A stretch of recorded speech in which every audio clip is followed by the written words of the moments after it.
जय श्री राधे कृष्ण। हमारे प्यारे भाइयों बहनों माताओं व बंधुओं, जीवन सूत्र चैनल पे आपका स्वागत है। आज आपके सामने लेकर आए हैं महर्षि वेदव्यास का जीवन परिचय। महाभारत ग्रंथ के रचयिता, 18 पुराण, श्रीमद् भागवत और मानव जाति को अनगिनत रचनाओं का भंडार देने वाले वेद व्यास को भगवान का रूप माना जाता है। वेद व्यास का पूरा नाम कृष्णद्वैपायन है, लेकिन वेदों की रचना करने के बाद वेदों में उन्हें वेद व्यास के नाम से ही जाना जाने लगा। उनके द्वारा रची गई श्रीमद् भागवत भी उनके महान ग्रंथ महाभारत का ही हिस्सा है। आषाढ़ मास की पूर्णिमा को गुरु पूर्णिमा के रूप में मनाया जाता है। यह दिन महाभारत के रचयिता कृष्णद्वैपायन महर्षि व्यास जी का जन्मदिन है।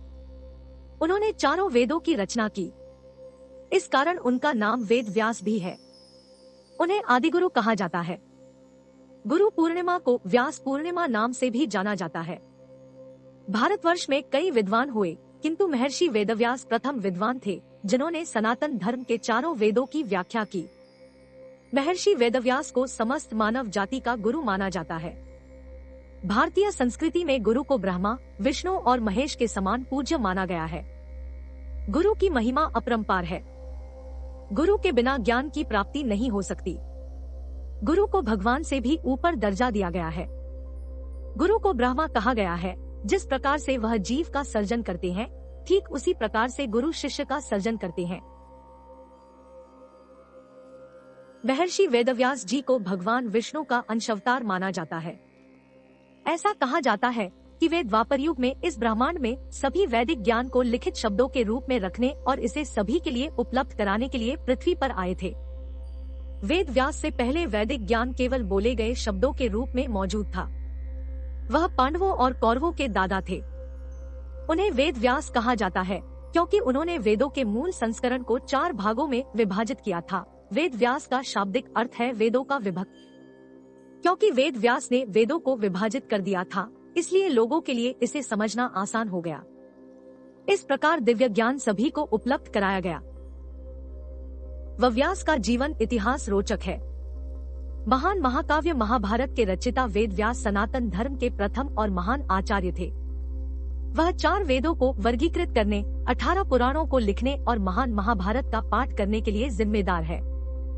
वास्तव में महाभारत को अक्सर 5वां वेद कहा जाता है। सबसे महत्वपूर्ण और सबसे गौरवशाली खंड भगवद गीता है, जो युद्ध के मैदान में भगवान कृष्ण द्वारा अर्जुन को सुनाई गई शिक्षा है।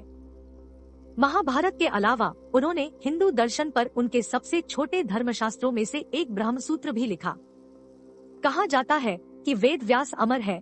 वेद व्यास का जीवन आधुनिक समय में सभी के लिए एक उदाहरण है कि कैसे निस्वार्थ होना चाहिए और निर्वाण प्राप्त करने के लिए अपने आप को पूरी तरह से भगवान को समर्पित करना चाहिए।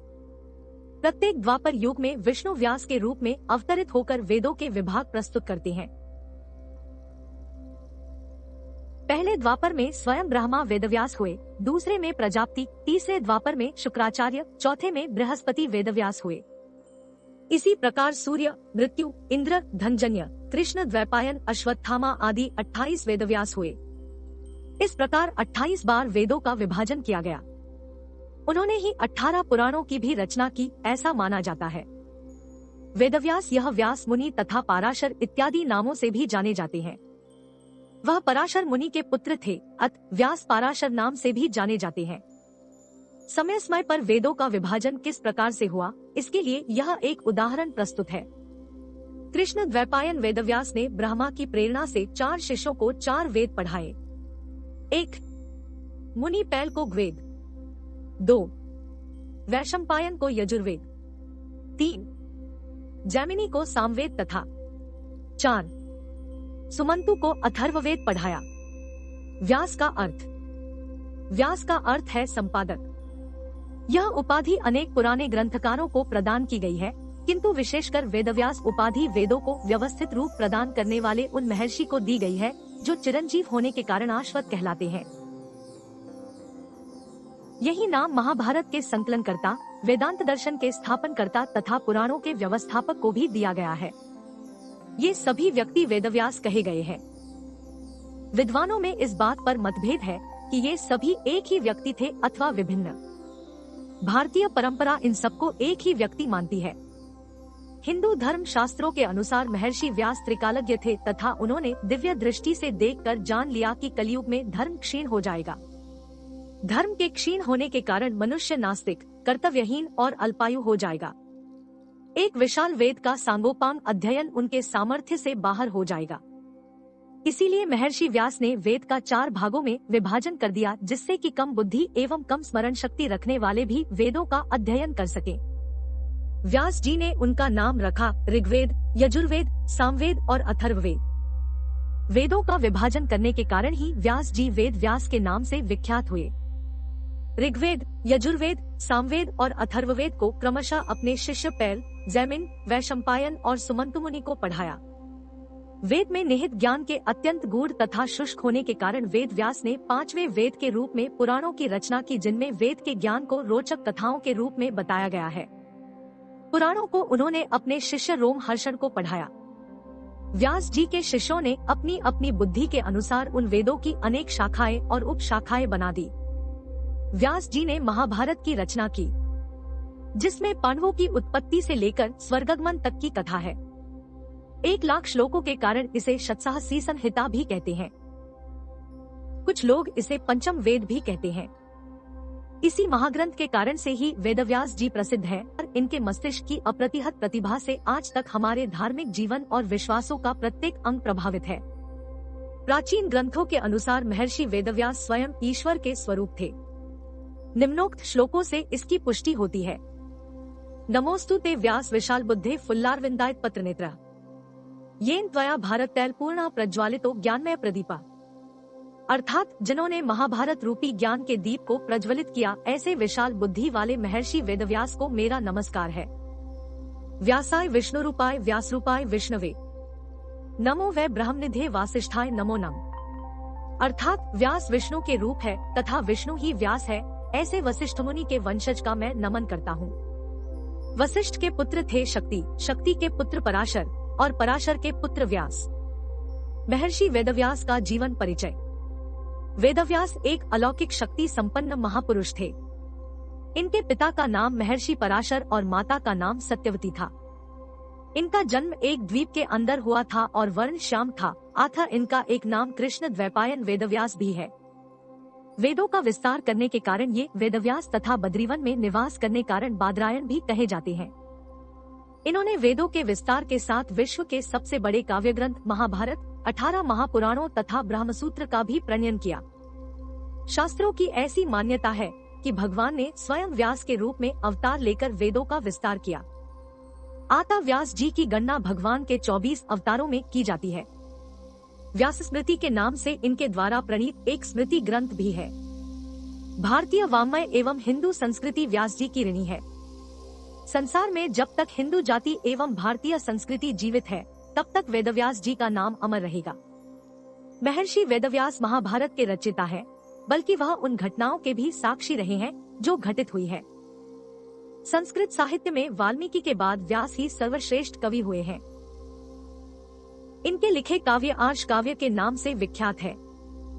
व्यास जी का उद्देश्य महाभारत लिखकर युद्ध का वर्णन करना नहीं, बल्कि इस भौतिक जीवन की सारता को दिखाना है। उनका कथन है कि भले ही कोई पुरुष वेदांग तथा उपनिषदों को जान ले, लेकिन वह कभी विचक्षण नहीं हो सकता, क्योंकि यह महाभारत एक ही साथ अर्थशास्त्र, धर्मशास्त्र तथा कामशास्त्र है। त्रिकालदर्शी महर्षि वेदव्यास जी। महर्षि व्यास त्रिकालदर्शी थे। इन सभी बातों से यह पता चलता है। जब पांडव एक्चक्रा नगरी में निवास कर रहे थे, तब व्यास जी उनसे मिलने आए। उन्होंने पांडवों को द्रौपदी के पूर्व जन्म का वृत्तांत सुनाकर कहा कि यह कन्या विधाता के द्वारा तुम्ही लोगों के लिए बनाई गई है, अतः तुम लोगों को द्रौपदी स्वयंवर में सम्मिलित होने के लिए अब पांचाल नगरी की ओर जाना चाहिए। महाराज द्रुपद को भी इन्होंने द्रौपदी के पूर्व जन्म की बात बताकर उन्हें द्रौपदी का 5 पांडवों से विवाह करने की प्रेरणा दी थी। महाराज युधिष्ठिर के राजसूय यज्ञ के अवसर पर वेदव्यास जी अपने शिष्यों के साथ इंद्रप्रस्थ पधारे। वहां इन्होंने युधिष्ठिर को बताया कि आज से 13 वर्ष बाद क्षत्रियों का महासंहार होगा, उसमें दुर्योधन के विनाश में तुम ही निमित्त बनोगे। पांडवों के वनवास काल में भी जब दुर्योधन दुःशासन तथा शकुनी की सलाह से उन्हें मार डालने की योजना बना रहा था, तब महर्षि व्यास जी ने अपनी दिव्य दृष्टि से उसे जान लिया।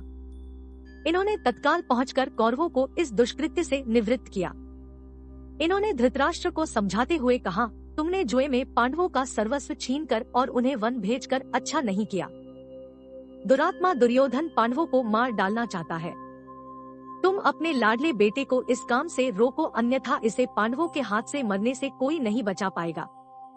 भगवान वेदव्यास जी ने संजय को दिव्य दृष्टि प्रदान की, जिससे युद्ध दर्शन के साथ उनमें भगवान के विश्वरूप एवं दिव्य चतुर्भुज रूप के दर्शन की भी योग्यता आ गई। उन्होंने कुरुक्षेत्र की युद्ध भूमि में भगवान श्री कृष्ण के मुखारविंद से निःसृत श्रीमद् भगवद गीता का श्रवण किया, जिसे युद्ध क्षेत्र में अर्जुन के अतिरिक्त अन्य कोई नहीं सुन पाया था। एक बार जब धृतराष्ट्र वन में रहते थे, तब महाराज युधिष्ठिर अपने परिवार सहित उनसे मिलने गए। वेदव्यास जी भी वहां आए। धृतराष्ट्र ने उनसे जानना चाहा कि महाभारत के युद्ध में मारे गए वीरों की क्या गति हुई। उन्होंने व्यास जी से एक बार अपने मरे हुए संबंधियों का दर्शन कराने की प्रार्थना की। धृतराष्ट्र के प्रार्थना करने पर वेदव्यास जी ने अपनी अलौकिक शक्ति के प्रभाव से गंगा जी में खड़े होकर युद्ध में मरे हुए वीरों का आवाहन किया और युधिष्ठिर, कुंती तथा धृतराष्ट्र के सभी संबंधियों का दर्शन कराया। वैशंपायन के मुख से इस अद्भुत वृत्तांत को सुनकर राजा जन्मेजय के मन में भी अपने पिता महाराज परीक्षित का दर्शन करने की लालसा पैदा हुई। वेदव्यास जी वहां उपस्थित थे। उन्होंने महाराज परीक्षित को वहां बुला दिया। जन्मेजय ने यज्ञांत स्नान के समय अपने पिता को भी स्नान कराया। तदंतर महाराज परीक्षित वहां से चले गए। अलौकिक शक्ति से संपन्न तथा महाभारत के रचयिता महर्षि व्यास के चरणों में शत शत नमन है। वेदव्यास के जन्म की कथा। महर्षि वेदव्यास का जन्म आषाढ़ पूर्णिमा को लगभग 3000 ई पूर्व में हुआ था। उनके सम्मान में ही हर वर्ष आषाढ़ शुक्ल पूर्णिमा को गुरु पूर्णिमा और व्यास पूर्णिमा का पर्व मनाया जाता है। वेद, उपनिषद और पुराणों का प्रणयन करने वाले वेद व्यास जी को समस्त मानव जाति का गुरु माना जाता है। बहुत से लोग इस दिन व्यास जी के चित्र का पूजन और उनके द्वारा रचित ग्रंथों का अध्ययन करते हैं। बहुत से मठों और आश्रमों में लोग ब्रह्मलीन संतों की मूर्ति या समाधि की पूजा करते हैं। पौराणिक कथाओं के अनुसार प्राचीन काल में सुधन्वा नाम के एक राजा थे। वे एक दिन आखेट के लिए वन गए। उनके जाने के बाद ही उनकी पत्नी रजस्वला हो गई। उसने इस समाचार को अपनी शिकारी पक्षी के माध्यम से राजा के पास भिजवाया। समाचार पाकर महाराज सुधन्वा ने एक दोने में अपना वीर्य निकालकर पक्षी को दे दिया। पक्षी उस दोने को राजा की पत्नी के पास पहुंचाने आकाश में उड़ चला। मार्ग में उस शिकारी पक्षी को एक दूसरी शिकारी पक्षी मिल गया। दोनों पक्षियों में युद्ध होने लगा। युद्ध के दौरान वह दोना पक्षी के पंजे से छूटकर यमुना में जा गिरा। यमुना में ब्रह्मा के शाप से मछली बनी एक अप्सरा रहती थी। मछली रूपी अप्सरा दोने में बहते हुए वीर्य को निगल गई तथा उसके प्रभाव से वह गर्भवती हो गई। गर्भ पूर्ण होने पर एक निषाद ने उस मछली को अपने जाल में फंसा लिया। निषाद ने जब मछली को चीरा तो उसके पेट से एक बालक तथा एक बालिका निकली। निषाद उन शिशुओं को लेकर महाराज सुधन्वा के पास गया। महाराज सुधन्वा के पुत्र न होने के कारण उन्होंने बालक को अपने पास रख लिया, जिसका नाम मत्स्यराज हुआ। बालिका निषाद के पास ही रह गई और उसका नाम मत्स्यगंधा रखा गया, क्योंकि उसके अंगों से मछली की गंध निकलती थी। उस कन्या को सत्यवती के नाम से भी जाना जाता है। बड़ी होने पर वह नाव खेने का कार्य करने लगी। एक बार पराशर मुनि को उसकी नाव पर बैठकर यमुना पार करना पड़ा। पराशर मुनि सत्यवती रूप सौंदर्य पर आसक्त हो गए और बोले, देवी, मैं तुम्हारे साथ सहवास करना चाहता हूँ। सत्यवती ने कहा, मुनिवर, आप ब्रह्म ज्ञानी हैं और मैं निषाद कन्या, हमारा सहवास संभव नहीं है। तब पराशर मुनि बोले, बालिके, तुम चिंता मत करो, प्रसूति होने पर भी तुम कुमारी ही रहोगी। इतना कहकर उन्होंने अपने योगबल से चारों ओर घने कोहरे का जाल रच दिया और सत्यवती के साथ भोग किया। तत्पश्चात उसे आशीर्वाद देते हुए कहा, तुम्हारे शरीर से जो मछली की गंध निकलती है वह सुगंध में परिवर्तित हो जाएगी। समय आने पर सत्यवती गर्भ से वेद वेदांगों में पारंगत एक पुत्र हुआ। जन्म होते ही वह बालक बड़ा हो गया और अपनी माता से बोला, माता, तू जब कभी भी विपत्ति में मुझे स्मरण करेगी, मैं उपस्थित हो जाऊंगा। इतना कहकर वे तपस्या करने के लिए द्वैपायन द्वीप चले गए। द्वैपायन द्वीप में तपस्या करने तथा उनके शरीर का रंग काला होने के कारण उन्हें कृष्ण द्वैपायन कहा जाने लगा। महाभारत और वेद व्यास जी। महाभारत हिंदुओं का एक प्रमुख काव्य ग्रंथ है जो स्मृति वर्ग में आता है। कभी कभी केवल भारत कहा जाने वाला यह काव्य ग्रंथ भारत का अनुपम धार्मिक, पौराणिक, ऐतिहासिक और दार्शनिक ग्रंथ है। विश्व का सबसे लंबा यह साहित्यिक ग्रंथ और महाकाव्य हिंदू धर्म के मुख्यतम ग्रंथों में से एक है। इस ग्रंथ को हिंदू धर्म में पंचम वेद माना जाता है।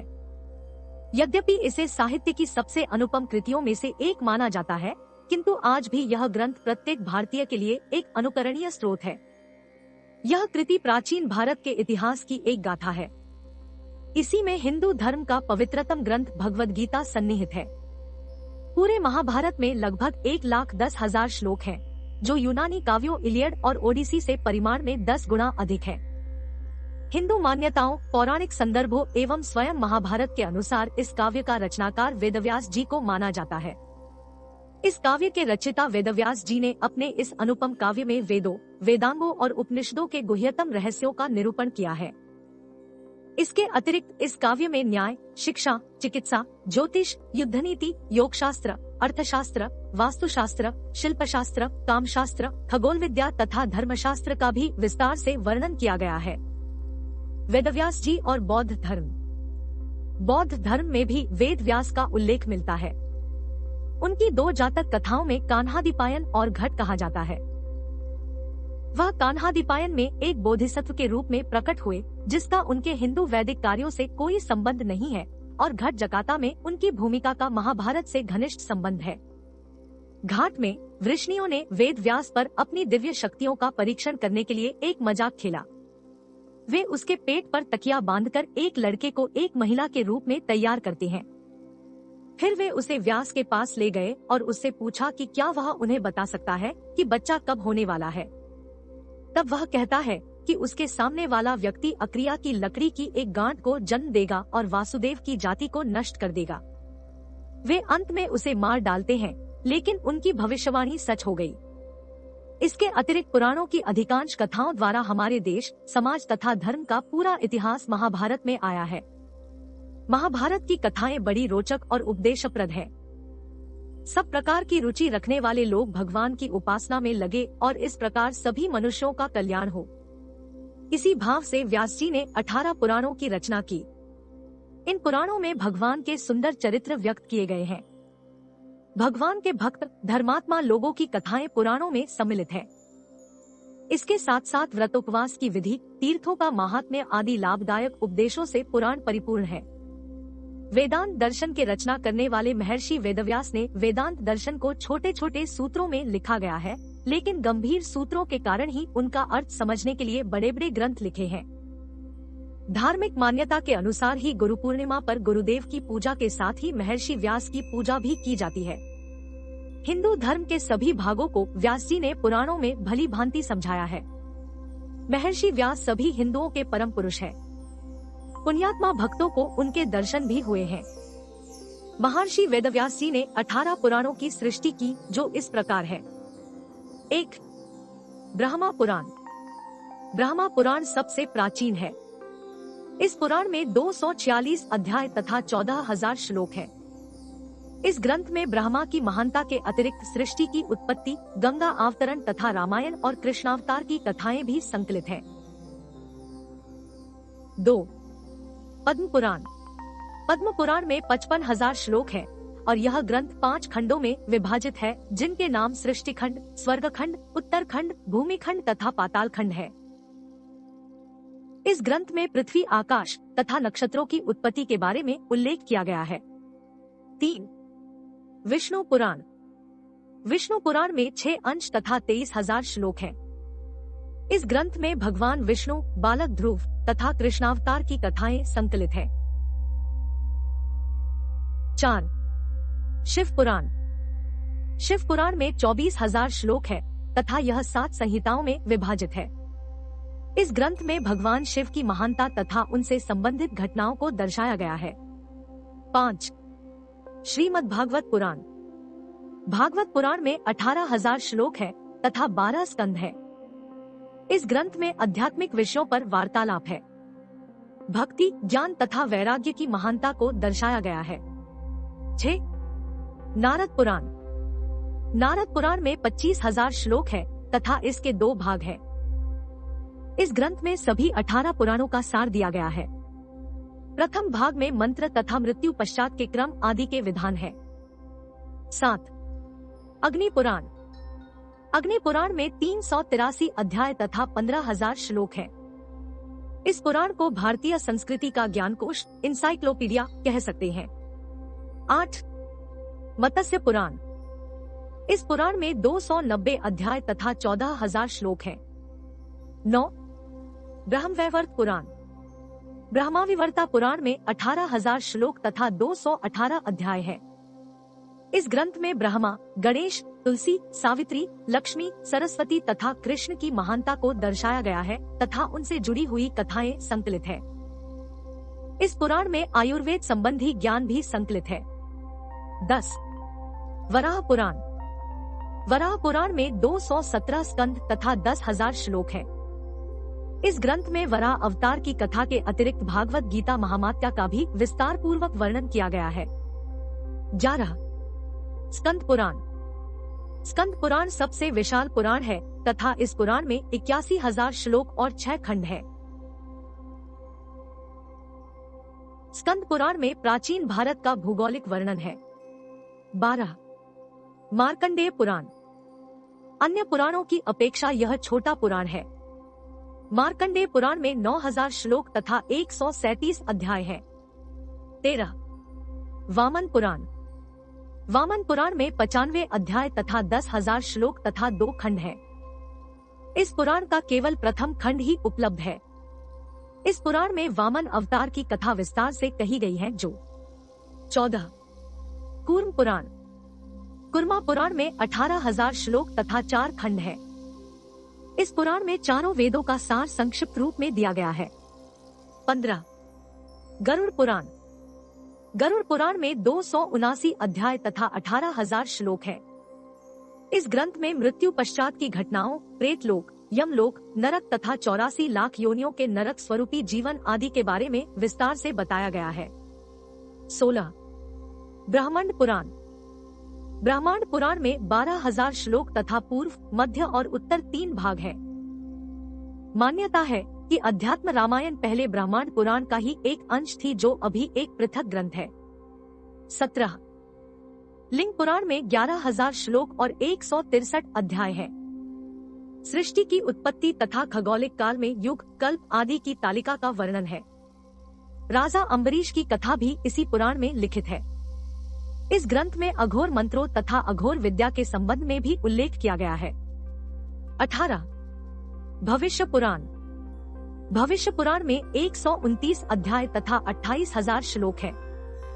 इस ग्रंथ में सूर्य का महत्व, वर्ष के 12 महीनों का निर्माण, भारत के सामाजिक, धार्मिक तथा शैक्षिक विधानों आदि कई विषयों पर वार्तालाप है। बाल्यकाल से बुद्धिमत्ता के धनी रहे महर्षि वेदव्यास हर विषय में इतने कुशल थे कि वो किसी भी चीज को समझने में ज्यादा समय नहीं लेते थे। अपने पिता के ज्ञान के अनुसार ही वेदव्यास जी भी उतने ही गुणी थे। बचपन से अपने पिता के ज्ञान की छाया में रहे वेदव्यास जी अपने पिता को ही अपना गुरु मानते थे। वेदों के ज्ञान से संग्रहित होने के बाद वेदव्यास जी पुराण के ज्ञान में निपुण हो गए। वेदव्यास के पुराण के ज्ञान के प्रति इतनी बाहुल्यता थी कि महज 16 साल की उम्र में ही उन्होंने आश्रमों में होने वाले धार्मिक कार्यों में हिस्सा लेना शुरू कर दिया था।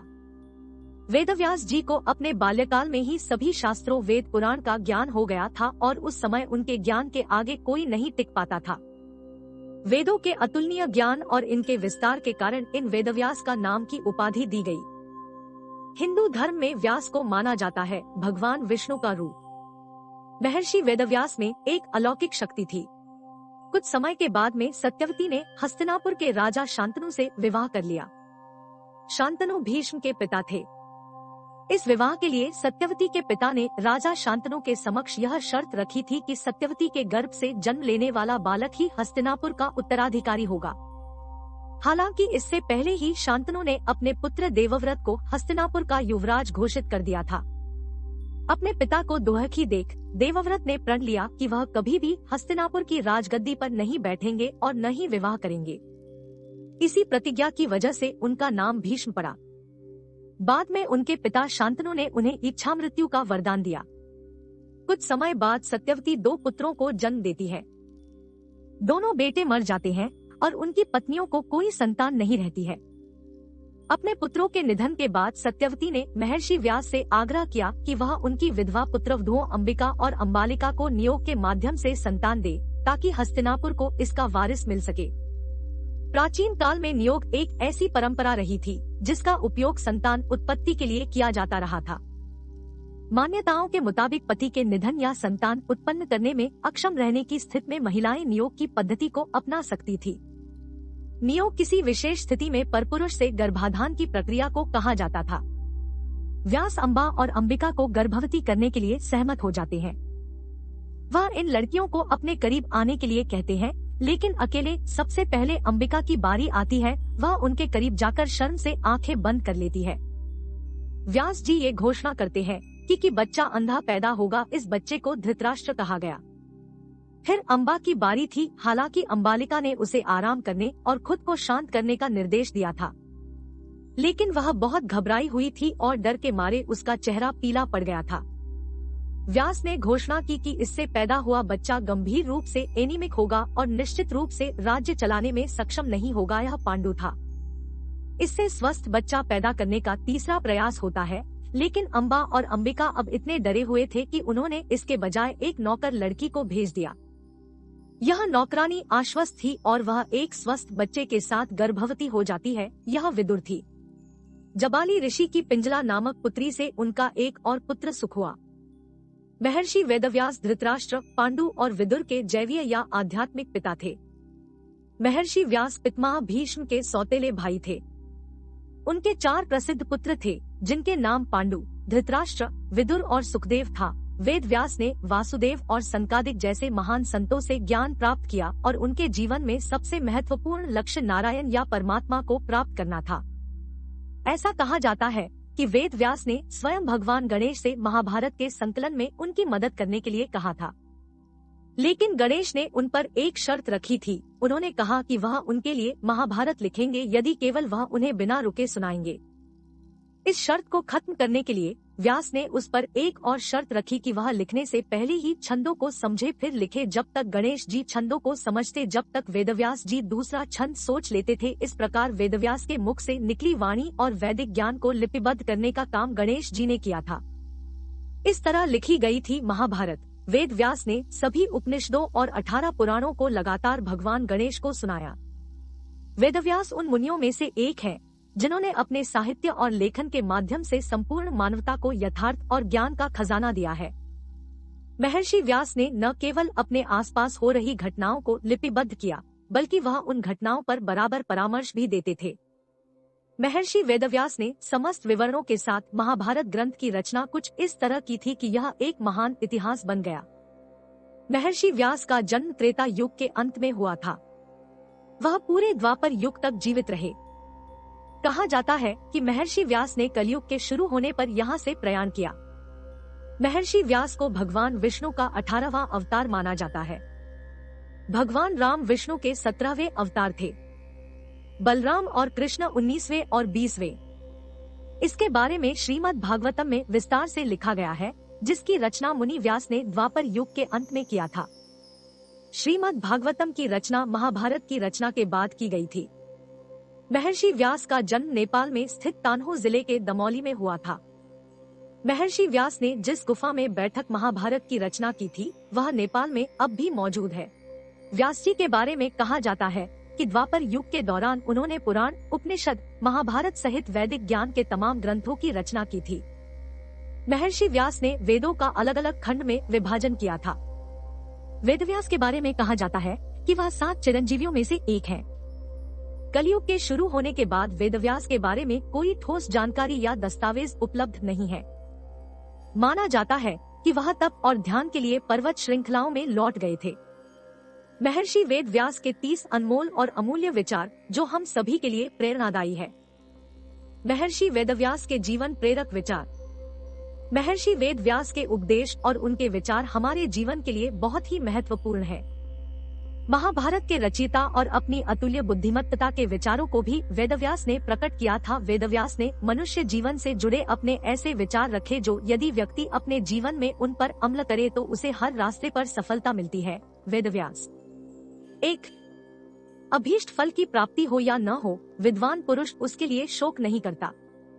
निरोगी रहना, ऋणी न होना, अच्छे लोगों से मेल रखना, अपनी वृत्ति से जीविका चलाना और निर्भय होकर रहना, ये सभी मनुष्य के सुख हैं। वेदव्यास 2. जो सज्जनता का अतिक्रमण करता है उसकी आयु, संपत्ति, यश, धर्म, पुण्य, आशीष, श्रेय नष्ट हो जाते हैं। 3. किसी के प्रति मन में क्रोध रखने की अपेक्षा उसे तत्काल प्रकट कर देना अधिक अच्छा है, जैसे पल में जल जाना देर तक सुलगने से अच्छा है। 4.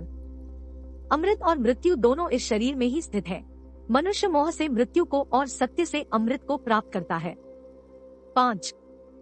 दूसरों के लिए भी वही चाहो जो तुम अपने लिए चाहते हो। किसी का सहारा लिए बिना कोई ऊंचे नहीं चढ़ सकता। अतः सबको किसी प्रधान आश्रय का सहारा लेना चाहिए। वेदव्यास 6. जो वेद और शास्त्र के ग्रंथों को याद रखने में तत्पर है किंतु उनके यथार्थ तत्व को नहीं समझता, उसका वह याद रखना व्यर्थ है। 7. जो मनुष्य क्रोधी पर क्रोध नहीं, क्षमा करता है, वह अपनी और क्रोध करने वाले की महासंकट से रक्षा करता है। वह दोनों का रोग दूर करने वाला चिकित्सक है। 8. जहाँ कृष्ण है वहाँ धर्म है और जहाँ धर्म है वहाँ जय है। 9. जिसके मन में संशय भरा हुआ है उसके लिए न यह लोक है, न परलोक है और न सुखी है। 10. अत्यंत लोभी का धन तथा अधिक आसक्ति रखने वाले का काम, ये दोनों ही धर्म को हानि पहुंचाते हैं। 11. जिस मनुष्य की बुद्धि दुर्भावना से युक्त है तथा जिसने अपनी इंद्रियों को वश में नहीं रखा है, वह धर्म और अर्थ की बातों को सुनने की इच्छा होने पर भी उन्हें पूर्ण रूप से समझ नहीं सकता। 12. क्षमा धर्म है, क्षमा यज्ञ है, क्षमा वेद है और क्षमा शास्त्र है। जो इस प्रकार जानता है वह सब कुछ क्षमा करने योग्य हो जाता है। 13. मन में संतोष होना स्वर्ग की प्राप्ति से भी बढ़कर है। संतोष ही सबसे बड़ा सुख है। संतोष यदि मन में भली भांति प्रतिष्ठित हो जाए तो उससे बढ़कर संसार में कुछ भी नहीं है। 14. दुख को दूर करने की एक ही अमोघ औषधि है, मन से दुखों की चिंता न करना। 15. जो केवल दया से प्रेरित होकर सेवा करते हैं उन्हें निसंशय सुख की प्राप्ति होती है। 16. अधिक बलवान तो वे ही होते हैं जिनके पास बुद्धिबल होता है।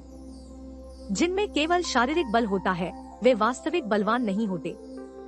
शूरवीरता, विद्या, बल, दक्षता और धैर्य, ये 5 मनुष्य के स्वाभाविक मित्र हैं। यह हर बुद्धिमान और महापुरुष में देखने को मिलते हैं। वेदव्यास 17. जिसकी बुद्धि नष्ट हो जाती है वह मनुष्य सदा पाप ही करता रहता है। पुण्य किया हुआ पुण्य बुद्धि को बढ़ाता है। 18. जो विपत्ति पड़ने पर कभी दुखी नहीं होता बल्कि सावधानी के साथ उद्योग का आश्रय लेता है तथा समय आने पर दुख भी सह लेता है, उसके शत्रु पराजित ही है। 19. जो मनुष्य अपनी निंदा सह लेता है उसने मानो सारे जगत पर विजय प्राप्त कर ली। 20. संसार में ऐसा कोई नहीं हुआ है जो मनुष्य की आशाओं का पेट भर सके। पुरुष की आशा समुद्र के समान है, वह कभी भरती ही नहीं। 21. माता के रहते मनुष्य को कभी चिंता नहीं होती, बुढ़ापा उसे अपनी ओर नहीं खींचता। जो अपनी माँ को पुकारता हुआ घर में प्रवेश करता है वह निर्धन होता हुआ भी मानो अन्नपूर्णा के पास चला आता है। वेदव्यास 22. मन का दुख मिट जाने पर शरीर का दुख भी मिट जाता है। 23. आशा ही दुख की जननी है और निराशा ही परम सुख शांति देने वाली है। 24. सत्य से सूर्य तपता है, सत्य से आग जलती है, सत्य से वायु बहती है, सब कुछ सत्य में ही प्रतिष्ठित है। सत्य ही धर्म, तप और योग है। सत्य ही सनातन ब्रह्मा है, सत्य को ही परम यज्ञ कहा गया है तथा सब कुछ सत्य पर ही टिका है। वेदव्यास 25.